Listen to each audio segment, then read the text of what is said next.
How does poetry help us know ourselves? I couldn't avoid poetry in my life because I didn't understand my life without writing the poems. What can classical literature tell us about modern events? I think Virgil is really important for understanding politics. There's the empire and all its grief. How do poets like Dante understand love? Romantic and or erotic love can be a form of cannibalism. This week, the renowned poet and classic scholar Rosanna Warren answers my 9 questions on how to know yourself.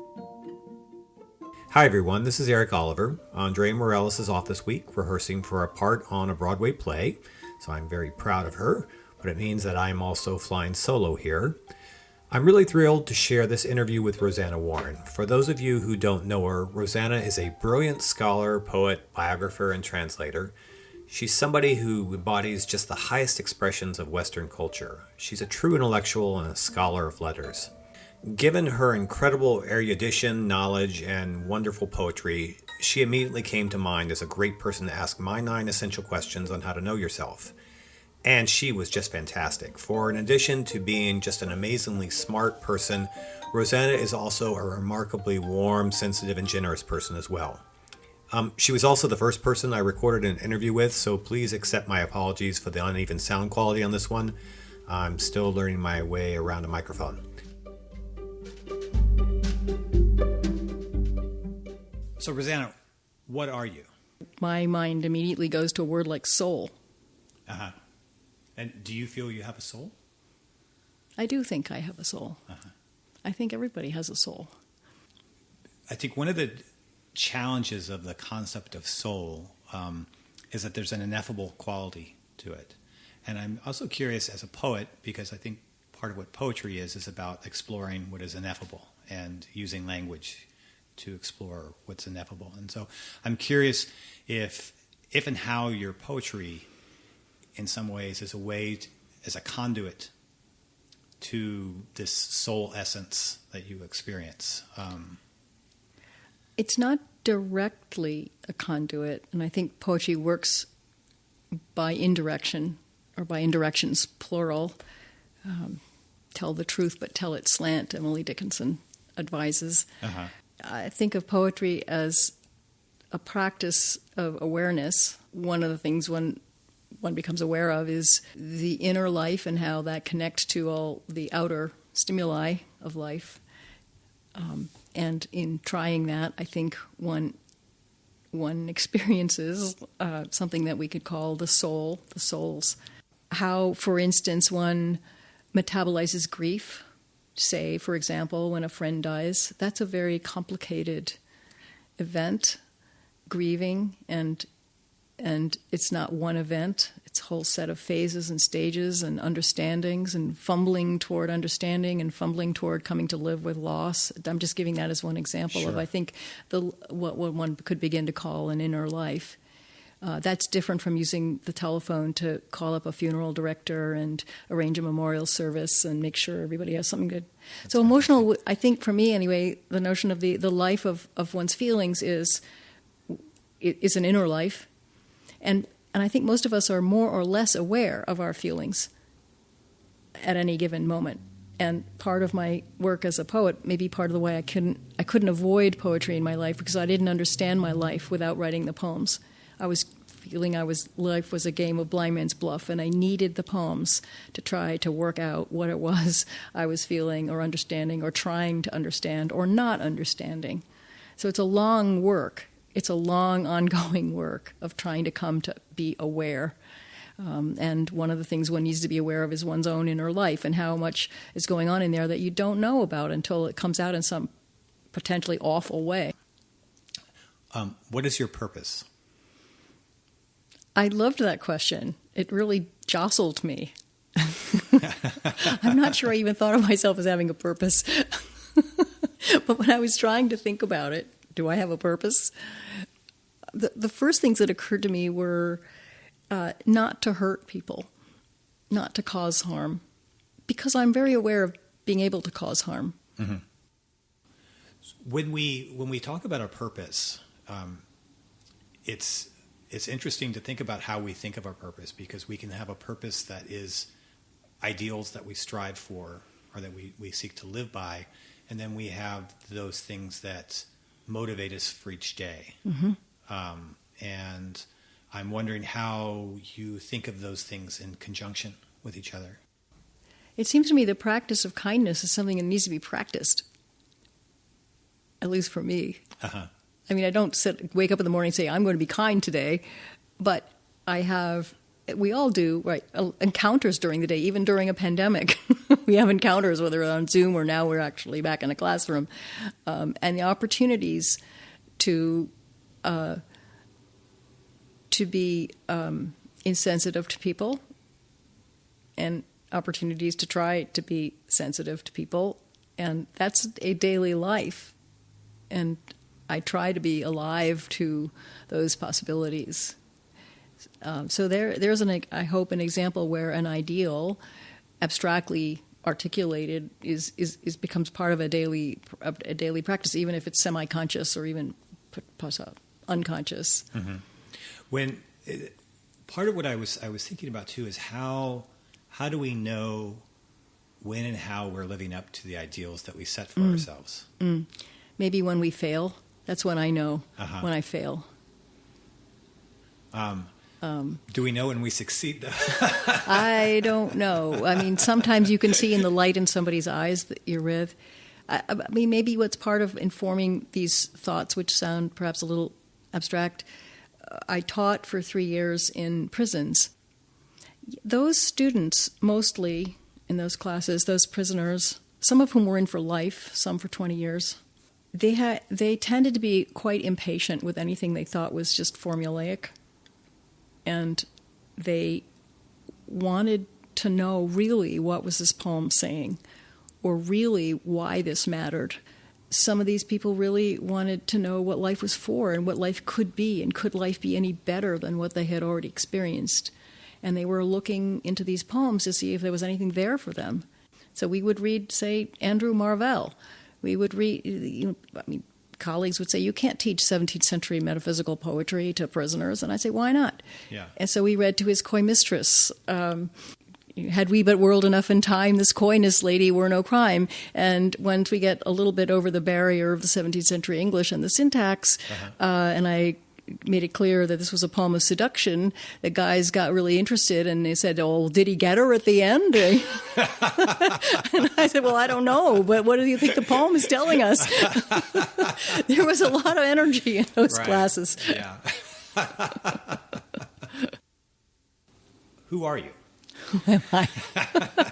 Which, it's funny, that should be the first question, but I kind of like having it as the third. Well, coming in as for what there was an interesting way in, working from the outside in, it seems to me.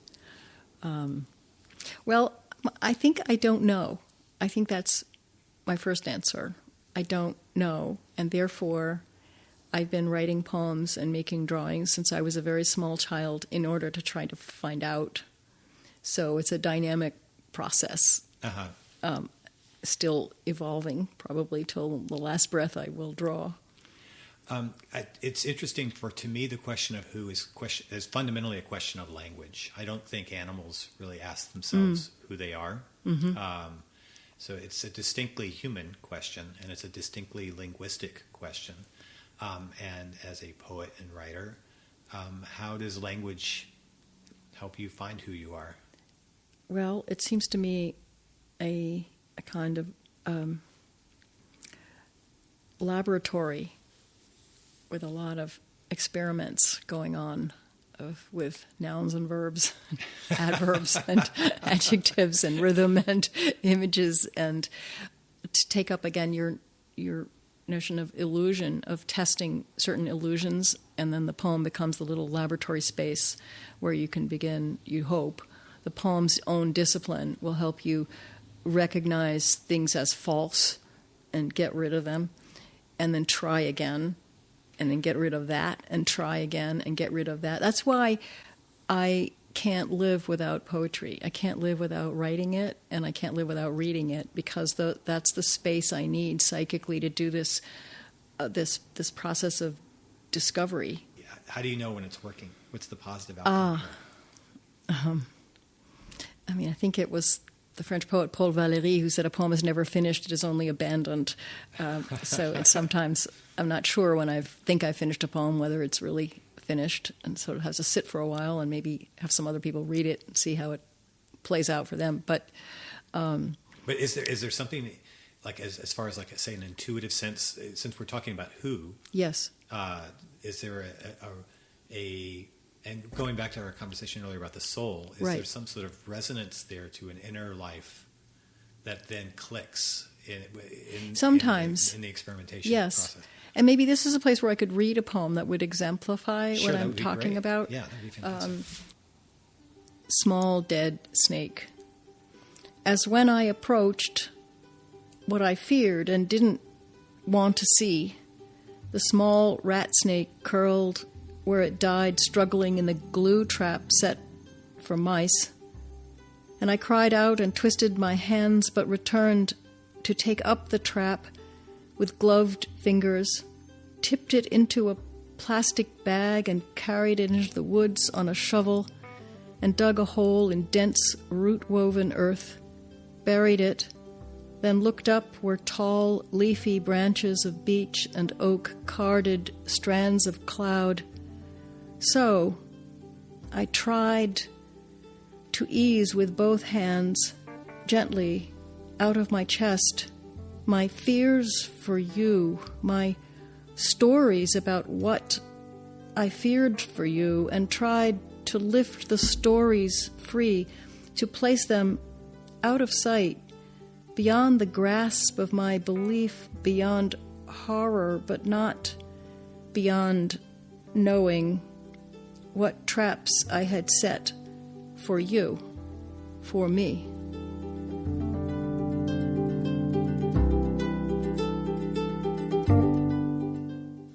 What are your dreams telling you? Some dreams that I have recurrently and have had for years go back to early childhood. And I have many dreams of returning to the house and being excluded. I can't get in the dreams, and other people are living there. And I feel kind of criminal, as if I'm trespassing on my own childhood and the previous house. So that haunts me. That's one thing my dreams seem to be telling me, is that I'm trying to get back to my childhood, or trying to get back to that past, which is lost. I mean, maybe it's a version of Paradise Lost. Yeah. To bring up Milton again. What in your childhood feels lost? Well, maybe it's being a child. I was drawing and writing. When I was 7, my father gave me a typewriter, and I immediately started writing the family newspaper, which was called The Family Racket, on this typewriter. And what was the best headline? I don't remember. Peas again for dinner. But I interviewed the cat, the dog, the hamster. I interviewed everybody. How did the interviews go? The cat, the dog, and the hamster. Well, actually, it was also a rabbit. Very eloquent. Yeah. What moves you? What moves me? A lot of things.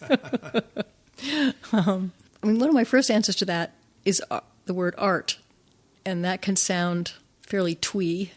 Should be moved by injustice or pain, and I am. But isn't that art's purpose, is to move us? I think so, and it moves me, and I live in art and through art. Sometimes it's an experience of simply being stopped in my tracks by delight in somebody's being. It takes me out of myself, and I just feel a kind of, in Christian terms, we say a magnificat. I mean, so sing a hymn to creation of thank you. This is beautiful. Yeah. And I think that's something distinct to joy as opposed to ecstasy. The ecstatic moment, I'm not sure, brings gratitude. I think the joyous moment does. The ecstatic moment might sort of blow the mind. Yeah. That you would not have room for gratitude at that moment. Right. Your wires have all been fried. Yeah. It's only later in retrospect you could... Right. Well, I was just thinking, following along the story of grieving for my father, I was trying to write a poem about losing him, about his death. I started translating Book 24 of the Iliad, not into poetry, just working through the Greek, because it's one of the great books in the Western tradition about grieving. And I worked for weeks, months, on a poem about my grief for my father in terms of Achilles' grief for Patroclus, and dragging the corpse around and around the tomb. And so that image of dragging the corpse around and around the tomb in a sense of mania, that was the first word of the poem, mania, the mania of Achilles' grief, and it's obsessive. It struck me as the figure of what I was doing in grieving for my father. I was sort of going around and around and around in a kind of maniacal, obsessive way that wasn't going outside that circle. And so my poem was trying to understand the Achilles dragging the corpse around and around, trying to destroy it, but the corpse was magically protected by the gods and couldn't be destroyed, and how to get out of that. And I finally broke through and made the poem work when I broke into a kind of angry diatribe in the poem of almost shouting in the poem, "This is ancient poetry. It's meant to repeat. The living mangle the dead after they mangle the living." And that broke the frame of the poem that had been that far and got me out to the end of it and got me to a new place in my relationship to living with losing my father. That's why I can't live without poetry, because I don't understand my life without this lab experience of working it out in clauses and lines and erasures. Who's writing your life story? I am. It's always fun to ask that to writers, because of course they're like, well, of course I am. I write. Right. But I'm certainly aware that many stories have flowed into mine. Which story has flowed, if we're going to use this metaphor, which story has flowed most strongly into your own story? Oh, I can't sort them out. I mean, between family stories coming down from my father's life in the South, I mean, when he grew up in the South in Kentucky, and my mother's life from Connecticut, Yankee, and then all the stories, the other stories. I mean, I've been mentioning Homer and Milton and Dante. Sure. I mean, well, these are fundamental human situations, like the Achilles' rage at the death of his beloved Patroclus and the dragging a corpse around and around. That's just a fundamental, I think, timeless human form of grieving. And Freud understood this. You know, he went to Oedipus and Electra. Right. So these are absolutely fundamental patterns, I think, of human experience. And reading the Ramayana, you get, you know, from the Indian perspective, you get some other very fundamental patterns of human experience of living. How do we live with our own rage? How do we live with desire? How do we live with deceit? How do we live with things we can't control, which we sometimes call gods? So I think humans all over the world have been for millennia telling stories to try to make sense of what these forces are that move through us. But another example of a different classic. This is 17th century. This is Milton's Paradise Lost. But Book 9 of Paradise Lost, which seems to be one of the most intimate, realistic, and heartbreaking scenes of a marriage, where Adam and Eve are in the garden and they know that they should not eat the apple from that tree. And Eve wants to go off on her own and argues with her husband about she needs her independence, and he's worried for her. And it's all so intimate and so heartbreakingly believable and totally real and totally contemporary, and off she goes. And then the psychology Milton gives her when the serpent is tempting her with this beautiful apple and saying, oh, you'd be more powerful this way. You could be more powerful. And when she's eaten the apple and gets this flush, a kind of intoxication, and what's going through her mind is, I'll be more powerful than Adam. And then, but then thinking, but what if I'm going to suffer from this, because after all, she'd been warned, and then I want him to suffer too. It's an astonishingly penetrating view of intimacy and the kind of pathologies of intimacy and of power relations. And then when she returns flushed with the apple and Adam sees her in that great, absolutely great scene where he had been weaving a garland of roses for her, and his hand turns nerveless and he drops the garland as he sees in her face what's happened. Yeah.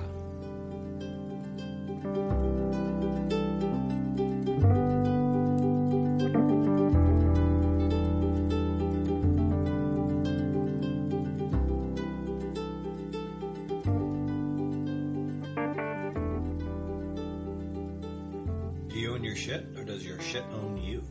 It seems to me that anyone who dared to answer that question, of course I own my own shit, is probably in deep shit. Yeah. Arrogant and blind. It seems to me a lifelong project to see around behind oneself. Uh-huh. And do you have tips? Well, maybe I could read another poem here, which is about doing harm in ways you're not aware of. Caring. That sprouting apple seed lifted from the soil in a green hoop, then straightened its two tiny palms clamped in a mitten I took to be dirt. Gallant seedling, shouldering your way into a world so fraught. I studied you. How did you muster that carnival panache, that strongman flair to shove through earth and hoist into light? But days passed, and still your infant hands were trapped in their dark mitt, and I, so violently helpful, so wanting to see your flourishing in mine, with my fingernail plucked off the encumbering clot of dirt, which was not dirt, but your seed call, part of your growing. I lopped you in half. Such shatterings do I foist in the name of care. Here is my plastic flower pot. Here is my jaundiced stump of stem. As a mother, as a teacher, as a grandmother, I only slowly learn how not to meddle in certain ways in other people's lives. Try not to impose on them what I think is best for them, what I think is right.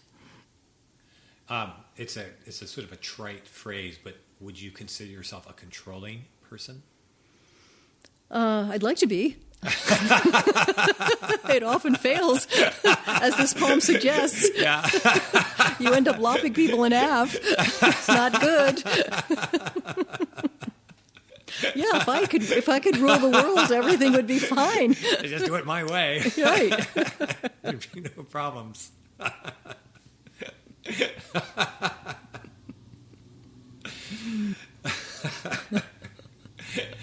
Yeah, I own that.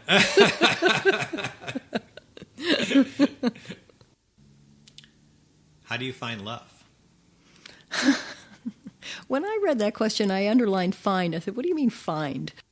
If we're thinking about romantic and or erotic love, I think that often, or sometimes familial love, parental or filial love, can be a form of cannibalism. I think it's a dangerous word. Sometimes when people say, I love you, I would run. It means that some mechanism of possession is in play, or yes. In other words, I think the word love is risky in all kinds of ways, and it can be used as a weapon, and it can mean a kind of, again, I mean, I think the image of cannibal expresses what I mean, which is it can be a dangerously aggressive and self-aggrandizing form of violence against another person. So it's not that I don't treasure the ideals of different kinds of love, but I'm also aware of the dangers inscribed in that word. Uh-huh. And so finding love for me would mean of finding a state of being where you could truly honor the being of another, whether it's the child or the romantic partner or parent or whatever. And that seems to me miraculous when one can perceive and honor another being and not have your own needs being immediately met by that person. You could say the whole Divine Comedy is structured on different theories of love, and the probably Augustinian in the sense of the question being love for what object, and if your love is for deformingly for wrong objects like money is what you most love, or sex is what you most love, or power is what you most love, you're going to find yourself in Dante's world in hell. Yeah. And you could translate that into contemporary psychological terms of saying that if your life is devoted to money, you're going to deform every other relation that you have.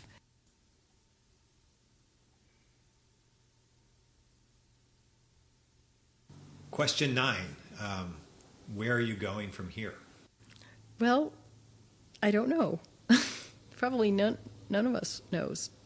We think we know, but things change. Mm-hmm. I spent 35 years writing a book that came out last year. It was a biography of a French poet, Max Jacob.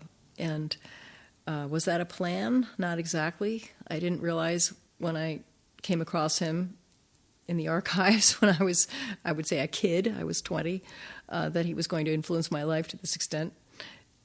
And then when I agreed some years after that to write the biography, I didn't realize how long it would take. Can you describe that a little bit? So what did you find about him so compelling? His story absolutely fascinated me. It was first his poems that fascinated me. And I wrote some poems to him in my sketchbooks, because at that time I was 20 years old. I still thought I was a painter. Those poems were among the first that I ever published, and they were in my first book that came out from Norton a few years later. And his presence just began shaping my life.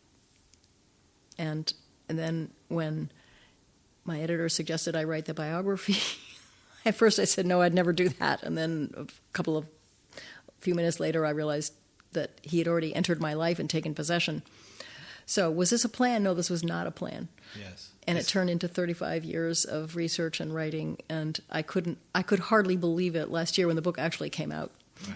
It's interesting that we can go back to the question about who's writing your life story. Yes. And you're writing someone else's life story. Right. But you might say he wrote mine, too. Yeah. It was that I found myself writing poems to him in the sketchbooks that summer in France. Uh-huh.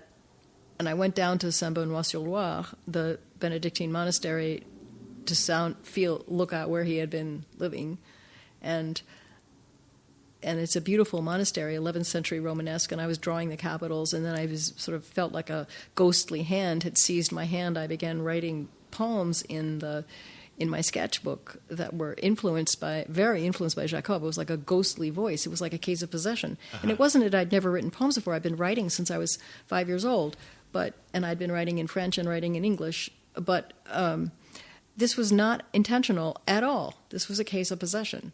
And when I got back to New Haven and typed up the poems and showed them to, I'd been shy about my writing before because my parents were writers. I didn't want to be a writer. I want to be a painter.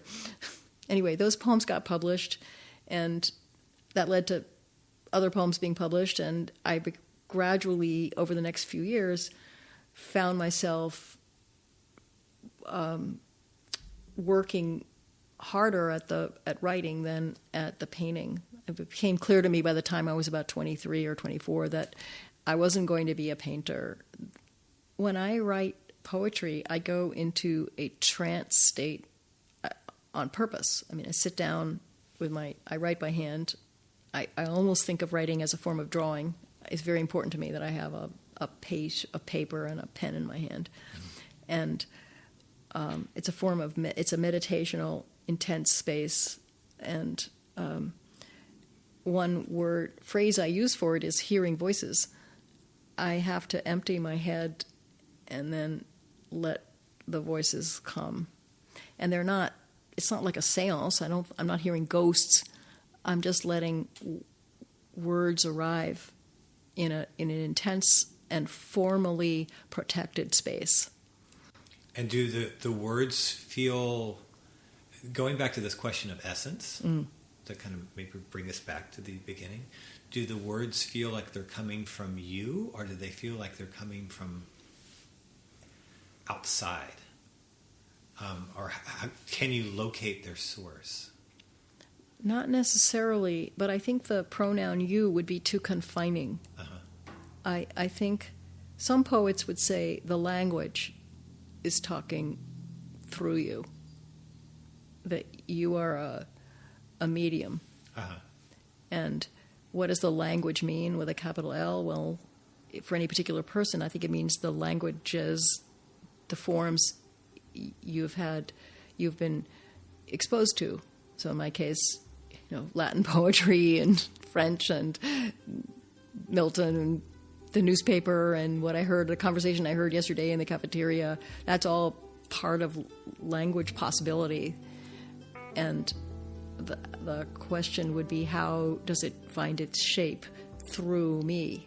Well, thank you so much for sharing all of this and sharing yourself. Well, this has been really, talking about adventures, this has been an adventure. Okay, great. That's fun. Well, I hope so. Hey, thanks for listening to the podcast. If you liked it, be sure to subscribe to hear more wisdom from interesting and insightful guests in the weeks ahead. If you feel like you're getting a lot out of our show, there's another University of Chicago Podcast Network show you should check out. It's called Big Brains. Big Brains brings you the engaging stories behind the pioneering research and pivotal breakthroughs reshaping our world. Change how you see the world through research and keep up with the latest academic thinking with Big Brains, part of the award-winning University of Chicago Podcast Network.